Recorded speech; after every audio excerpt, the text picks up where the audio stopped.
What's up everybody, this is Master Ian Gamer, and tomorrow the 2018 Overwatch Winter Wonderland event is going to be starting, but along with it, we're also going to be getting the next Overwatch patch, which is going to have a ton of major changes, nerfs, and buffs for various different heroes. So in this video, I just want to quickly go over and recap all these important changes which are going to be coming through, so that you'll know what to expect when it all goes live on PC and consoles tomorrow. To start, let's take a look at the biggest changes that we're going to be getting, which are the nerfs to Brigitte.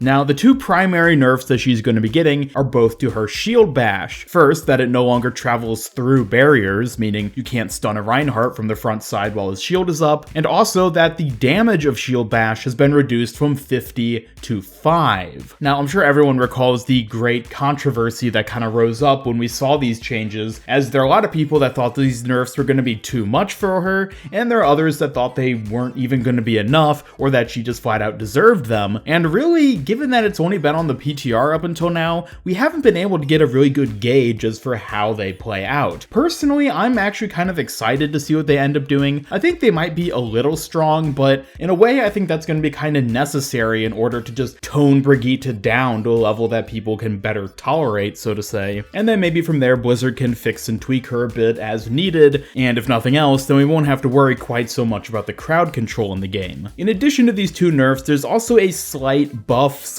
/ tweak to her Inspire passive, which essentially increases the amount of healing she can output ever so slightly. It won't be a major change, and in all honesty, probably won't even be noticed by most players, so that's really not much to worry about. It's mainly going to be the nerfs to shield bash, and I'm definitely excited to see how those play out, especially when people start getting to use her in competitive. Anyways, moving on to the next hero who got significant nerfs, we have Doomfist. Most of his nerfs have to do with reducing the amount of crowd control of his abilities. In particular, Rising Uppercut and Seismic Slam have reduced the amount of air control that is lost by the target getting hit during those abilities. Mainly what this means is that when you're getting hit by these abilities of his, you're going to have a bit more control in getting out and avoiding his combos. He should still be able to pull off some combos very effectively, especially if you're a very high-skilled player, but overall, it should just make him a little bit less frustrating to deal with. And the other big change Doomfist has is to his Meteor Strike, where the inner ring that does the most damage was made a bit bigger, however the amount of damage dealt in the outer ring was reduced. Essentially, it's going to make it better for doing a bunch of damage on a single target, and less effective at having massive damage dealt over a wide area. It's a bit hard to say whether this one is really a nerf or a buff or just a tweak, essentially, as it has its own pros and cons, and overall probably is going to play out a bit as a nerf because it's just going to be harder to deal more damage with it, but at the same time it will make it a bit easier to hit a specific target if you're going for one. Overall, this is something that I don't think a lot of people are really going to be paying too much attention to.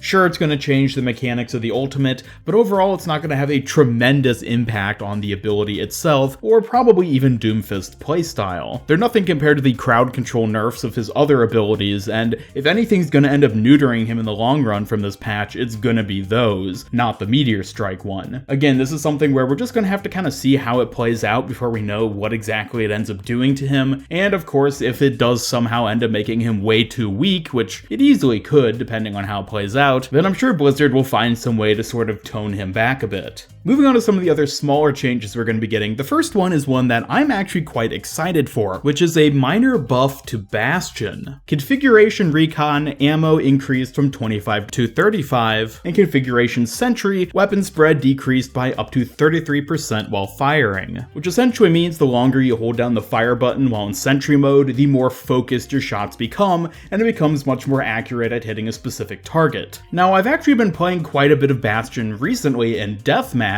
and he can be surprisingly good as long as you have a map that works for him. So I'm a little excited to get to see how this is going to end up playing out in the long run with these new Bastion buffs. They're pretty minor overall, so I don't expect us to start seeing Bastion played anymore in competitive or anything, but I think it'll make him feel just a bit stronger and therefore hopefully more enjoyable to play in the situations where he is relevant. Moving on now to Torbjorn, Molten Core damage increased from 130 to 160 per second. Now this is going to be a pretty good one because Molten Core is a rather intense ultimate and can be really effective at area denial, but overall it does to feel just a little weak.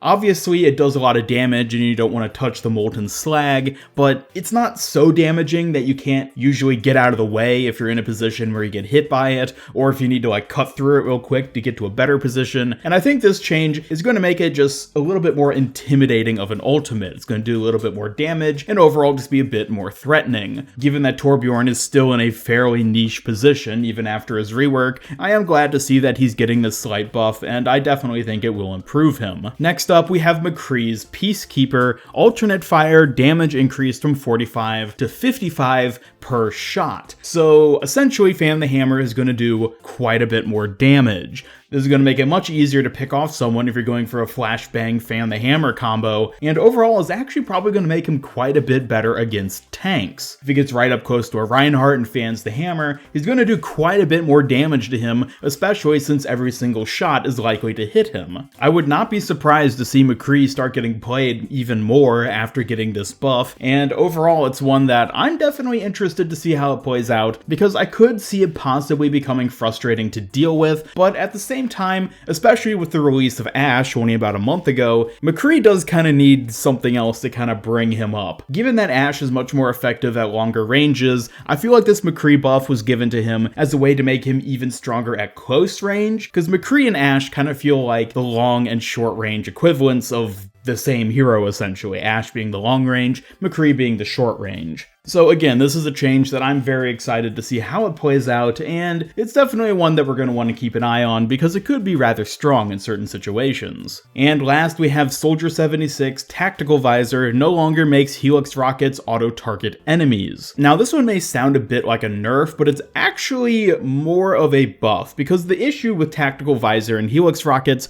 is that Helix rockets aren't hit scan like his normal shots. So when the visor auto-locks onto a target, if that target is moving, you're basically always going to miss with the Helix rockets when you fire during the ultimate. But now that is not affected by the ult, you can use Helix rockets independently as you're shooting, so that you can either lead the shots as much as you need, or possibly hit other things that wouldn't be focused on by the Tactical Visor. Again, this is a rather small change that really won't affect Soldier's meta status whatsoever, but it's essentially a quality of life change that'll make him feel a bit better to play, and, well, you know, that's always just a nice thing to have. And that does it for all the upcoming hero changes, which we can expect tomorrow during the 2018 Winter Wonderland patch. Some of these are definitely going to be really exciting to pay attention to, especially the Brigitte and Doomfist changes as time goes on, and maybe we'll have to see some further adjustments to either of those heroes. It's a bit hard to tell, especially right now, but I'm sure we'll figure it out pretty quickly once they're available and competitive. On top of that, the Winter Wonderland event is super exciting, and I am very looking forward to it. As I'm sure many of you have seen, I've been making quite a few videos talking about the event upcoming and the new skins we've seen so far. So if you want, you can check out all those videos of mine, which are on my channel currently, and I'll be making even more once the event starts tomorrow. And with that, thank you so much for watching. Please be sure to let me know your thoughts about these upcoming changes down in the comments below. Are you excited for these new round of changes, or are you a bit uncertain about how some of them are going to play out? Either way, be sure to leave a like if you enjoyed this video, and share it with a friend if you really liked it. Subscribe, follow me on Twitter, and hit the bell to keep up with all my future Overwatch content. This is Master Ian Gamer signing off, and until next time, have a great day.